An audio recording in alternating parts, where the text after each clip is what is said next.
All right, thanks so much for being with us here on Atlanta News First Plus.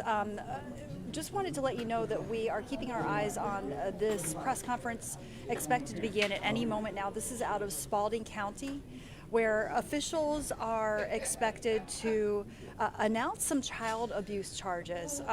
Not a lot of details being released at this time, but what we at Atlanta News First have done is we've looked through court documents, arrest warrants, for the time period that was named by Spalding County officials, May 12th.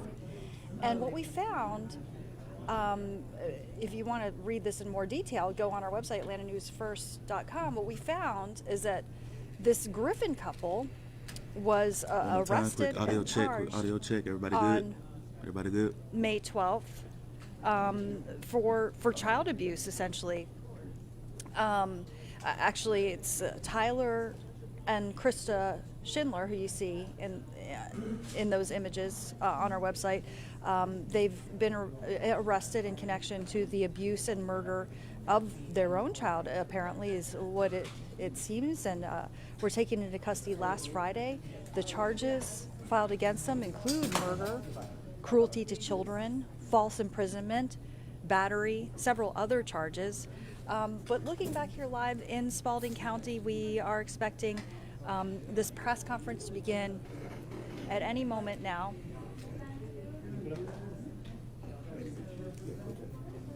I just do that little.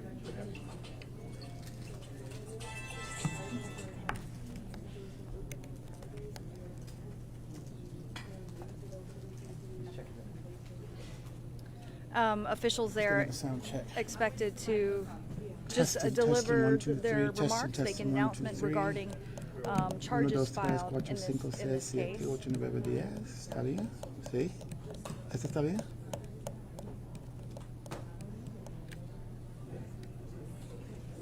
Put it on, I'll give you a sound, a mic check. So, that's some crew members just kind of adjusting the microphones and so forth as officials prepare to deliver their remarks on these child abuse charges. And what we are anticipating, again, just having looked through the arrest warrants and the court documents, we do know that this couple was charged on May 12th with cruelty to children, false imprisonment, battery, murder, among the most egregious of the charges, and really some disturbing detail shared in these warrants, which again you can view on our website, atlantanewsfirst.com. And also, if you haven't yet downloaded our app, Atlanta News First Plus app, just go ahead and do that. And that's a good way to just kind of keep you up to date when there is breaking news. You can get alerts sent to your phone however you want to set that up, but that's a way that we're able to just kind of keep up to date with the latest and keep our viewers up to date with the latest. But really disturbing information that is revealed in these arrest warrants. The warrants allege that this couple intentionally caused visible physical injuries to the 10-year-old victim and withheld medical attention and even food. And the warrants allege that they instead locked the child up alone in his room for extended periods of time and did so on multiple occasions. That the warrants say that they actually would lock him in his room with not only any access to food, but no access to light, no access to hot or warm running water, no outside view whatsoever. No toilet paper, no electronic interaction, no human interaction, no adult supervision, and no way out. So essentially locked in with no way out, and none of the essentials. Okay, looks like there's. Let's go ahead and listen in. Looks like some activity there at Spalding County. All right. My name is Investigator Powell. I work for the City of Griffin Police Department. I'm the Public Information Officer. We appreciate everyone coming today and your interest in this matter. We wanted to have a press conference in order to get everything clear and concisely released at the same time and give a complete news release. The reason the charges appeared in reference to this with the murder is a computer autofill glitch. Murder was never charged. There was just criminal attempt to do so. That being said, I'm going to bring up my partner to speak on the case. Hey there, I'm Investigator Spears. I'm with the City of Griffin Police Department. I'm lead investigator on this case. I'm gonna give you a little bit of information that I have. This case still is active and ongoing, so information is limited. On May 12th, morning hours, officers responded to the 1700 block of Westminster Circle in reference to a lost child. The call came from neighbors in the area who noticed the very small child walking down the street. They made contact with the child. He stated he was walking to the store to get some food. The neighbors asked him if he was okay, and he stated that he was hungry. Officers arrived and spoke to the child. The child asked the officers to please not make him go back. Officers noted that the child seemed very small, very thin. His skin was discolored. So the child was then transported to local hospital where he was being treated and is being treated for malnutrition and a very low heart rate. The child was discovered to be 10 years old, and at the time he was taken to the hospital, he only weighed 36 pounds. Like I said, this is really early in this case. The investigation is active and ongoing. However, I can let you know that the parents, Tyler and Krista Shinley, have been arrested and have been charged with the following charges: attempted murder in the second, or homicide in the second degree, attempted malice murder, cruelty to children in the first degree, cruelty to children in the second degree, cruelty to children in the third degree, battery, simple battery, and false imprisonment.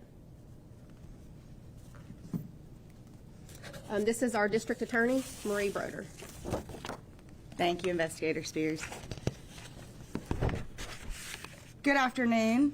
I understand, and was briefly addressed at the beginning, that there was some confusion as to the charges because of how they were listed on the sheriff's website.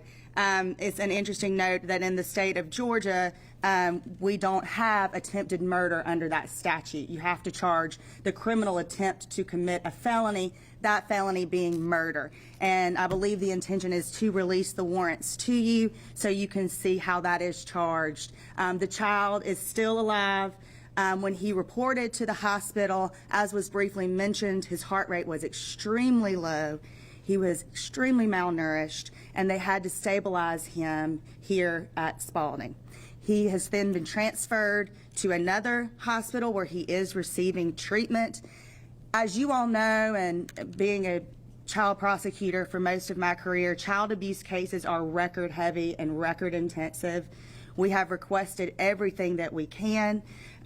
We have obviously records we need to retrieve from the hospital. We have records that we need to retrieve from DFACS if there are any. We have cell phones that have to be looked into.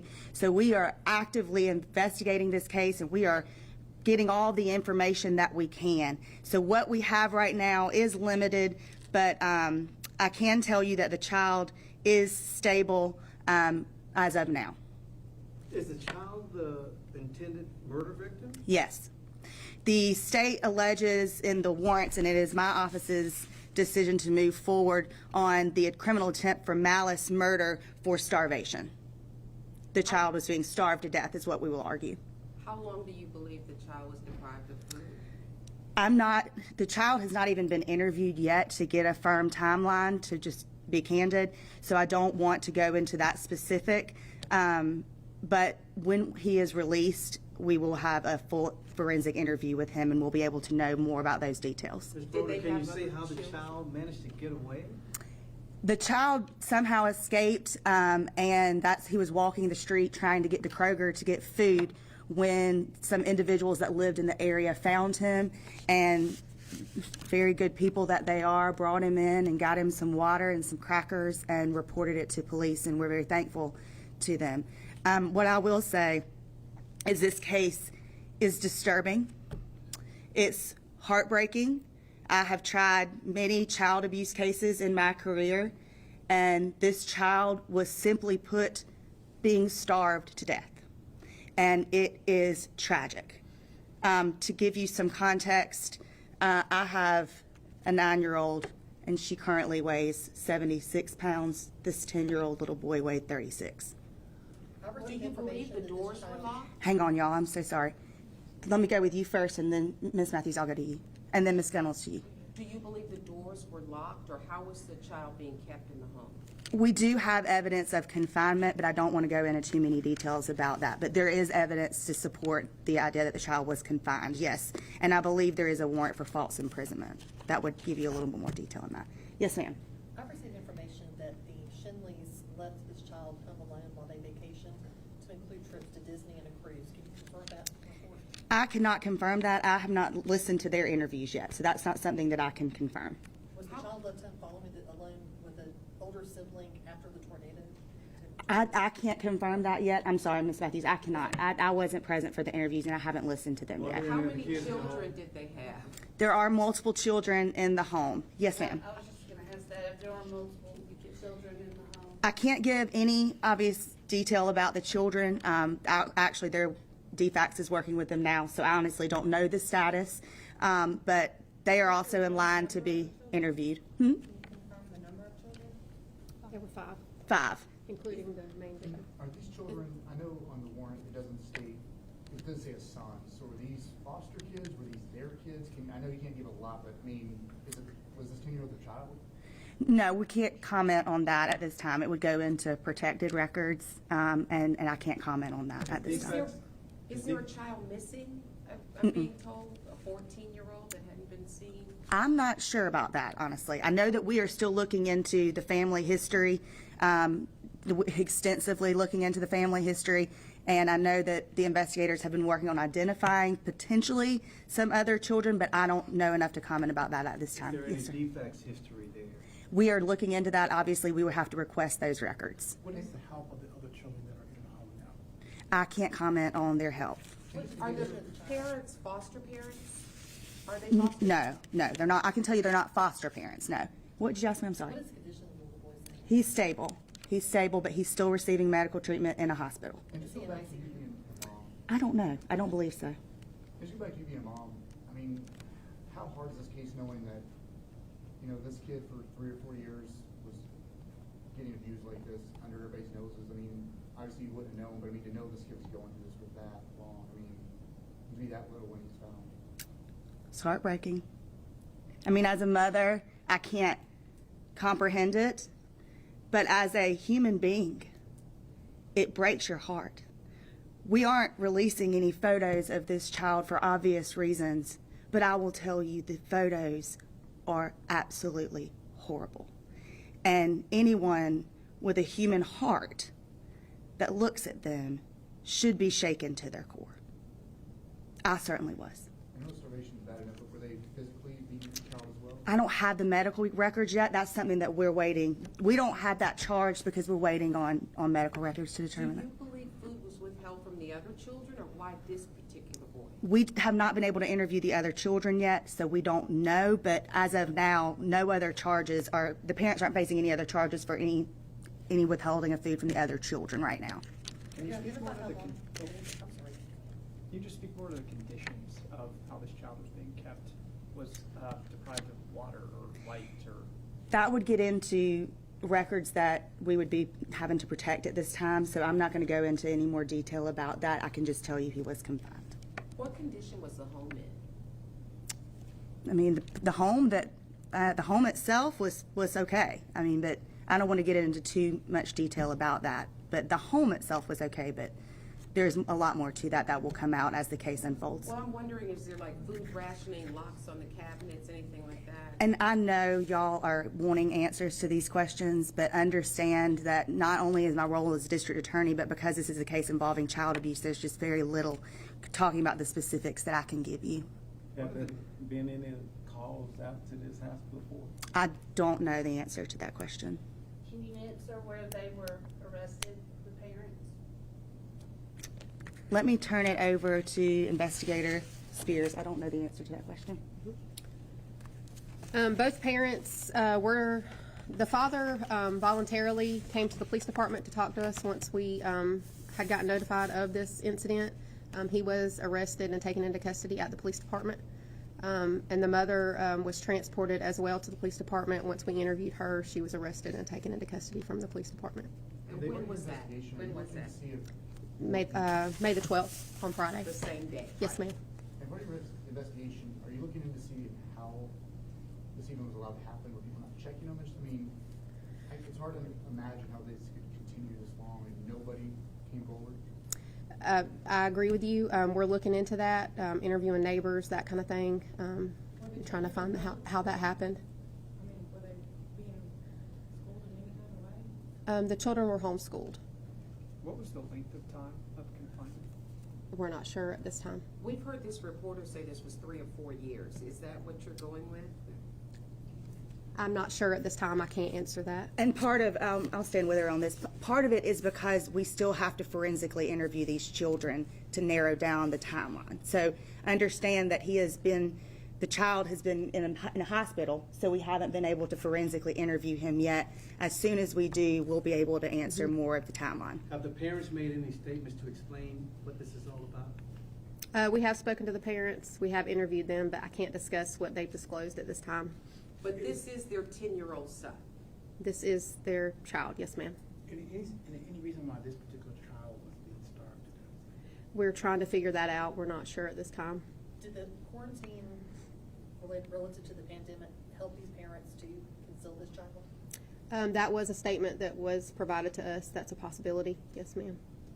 So what's next? Like, you'll gather records from medical records, everything there, and then what's next? We'll do forensic interviews on all children, and then once we have those, further contact with schools, possibly that the children had previously attended before homeschool, neighbors, other family members, just trying to reach out and get a broad dynamic of how this family was, and when maybe a change was seen, possibly.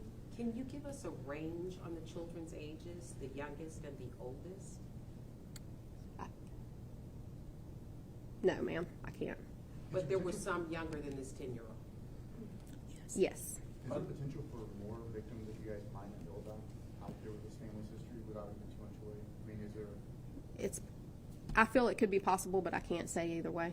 Ms. Broder, you know when they'll make a first court appearance? They had one yesterday, I believe. And then we would expect to have a bond hearing probably in the next upcoming weeks. And to answer somebody asked a question, I'm sorry, I can't recall who it was, about what's next. A lot of paper for these investigators, a lot of work, a lot of interviews. In child abuse cases, we need pediatric records, we need school records, we need defects records, we need interviews with everybody that had any contact with this child, if there are other people that had contact with him. And they are right now doing all of that work. And I appreciate them for what they have done. It is my true belief that had he not gotten out of the home, that this case would be a very different one. The other children, are they in the custody of the state at this point? I do not know. Who's watching them, I guess? And that's a defects matter, so I don't know. I don't know. How does this work with a kid this bad? I mean, with this abuse, do you guys have some agent that comes in that specializes in interviewing this child? I mean, not saying you guys can't, but I know it's probably unique for you guys. Sure. Well, anytime there's an allegation of child abuse, it's a good question. We reach out to a facility that has trained people that interview children of trauma, that be physical trauma, emotional trauma, or sexual abuse. And those forensic interviewers are specifically trained for this very thing. And so that's who we'll use in this case as well. Do you think this child was on a 5th grade level, or cognitively was he behind as well? I don't know. So that'll be something hopefully we'll find in the records that we've requested. All right. Thank you all for your interest. I really appreciate it. Thank you. I think that's all we have. All right, so you've been listening to that live update from the district attorney there in Spalding County, along with the City of Griffin Police Department and some other officials talking about these child abuse charges just being announced. And this is the top story on our website right now. I want you to encourage you to check in here to get the details. But what we've learned here is that this Griffin couple, their names are Krista and Tyler Shinley. They have now been charged with really a slew of offenses connected to the mistreatment, the abuse of their 10-year-old boy. So the charges are attempted homicide of two different types, cruelty to children in the second and third degree, false imprisonment, battery, simple battery, among other things. You heard some really, really disturbing details there, especially, from the district attorney, just kind of explaining that how this whole thing was uncovered, that essentially this young boy was found wandering the streets, and, through investigation, authorities were able to piece together, that this boy, allegedly had been abused and neglected, and in the district attorney's words, quote, was being starved to death. This young 10-year-old was taken to a nearby hospital to be treated for malnutrition along with a low heart rate. Apparently, it was just 36 pounds. 36 pounds, a 10-year-old boy, 36 pounds. And you heard the district attorney becoming very emotional, comparing the weight of the size of that child to her own child. I can't remember if she said what the weight of a normal child was, but grossly underweight, grossly malnourished. This is not a normal condition whatsoever. That the child was small and thin, didn't want to go back home. And then when we started to kind of look through the arrest warrants, what we learned from the arrest warrants, what we also heard echoed during this news conference a short time ago, that this child had visible physical injuries, which authorities are alleging were caused by these parents, and that these parents then went on to withhold medical attention and withhold food, and instead locked the child up alone in his room for extended periods of time, and did that on multiple occasions, where they didn't give him food, they didn't give him any access to light. He had no warm running water, no outside view of the world, no toilet paper, no electronic interaction, no human interaction, no adult supervision, and no way out. Absolutely, absolutely horrific. And you heard the district attorney talk about how it personally disturbed her. I've seen some of the comments on Facebook, and it truly is, from our own viewers, truly is just a heartbreaking case. Thank goodness, this child is stable in the hospital according to authorities, and is receiving treatment. But it's still a developing story. We're going to continue to follow all the breaking details. You heard the district attorney say, what's next? Well, a lot of paper. There's an extensive legal process that has to kind of play its course here. But the child, according to the district attorney, was being starved to death. Thank goodness is now in the hospital and getting the treatment that he needs. But we're going to keep following all the latest on this breaking story right here on Atlanta News First, Atlanta News First Plus. And, we just encourage you as well to download our app. And that'll keep you up to date with all the latest on this story and any breaking stories that may impact you as well. Okay, thank you so much for being with us.